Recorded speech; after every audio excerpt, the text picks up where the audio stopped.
Well, I pastor a wonderful church, and as you mentioned, I've been married for almost 28 years. My wife and I have four children. The oldest is on the international mission field. I've got a son graduating from high school tomorrow night as we're recording this call.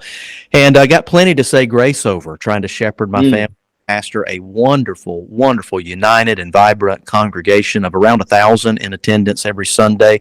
We're in a city of about 4,000 people in a very rural part of South Georgia, and when God has grown a church to that size in a community as small as ours, it over the years has gotten a lot of attention from other people. So I've had privileges to serve in a lot of different capacities, preaching revivals and Bible conferences and all those sorts of things.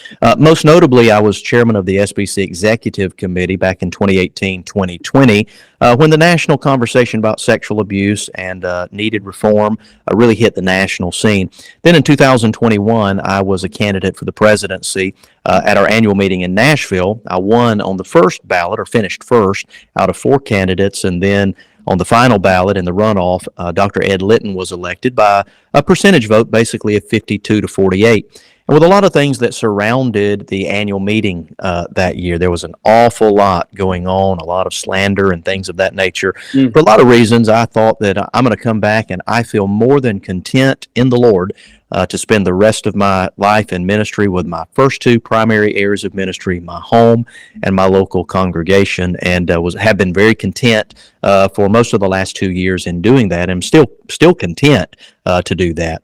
But February at the executive committee of the SBC, some things were shared there that God really used not only to begin to sort of prick my heart to an openness to maybe re-engage this conversation, but it also caused my phone to start ringing with mm. pastors and concerned friends from across the country. Those of us that are in ministry, when some news story happens, people that you already fellowship with and are connected with, they call, they text, and they ask, did you see this article? Did you hear this story?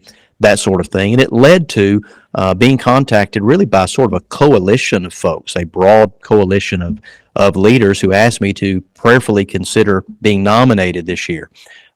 Several of those were people who had not supported my nomination 2 years ago, and so that seemed to represent maybe some shifts and some changes in how we want to approach certain issues. So I first of all shared that with my wife, then our church staff here, just seeking their counsel.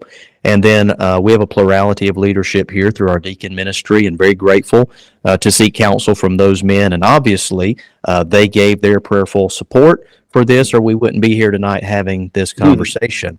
right. But we may have some conversation or questions that come about what those things were that were shared in the executive committee meeting. But that's really what the Lord used to birth in my heart a willingness to receive a nomination.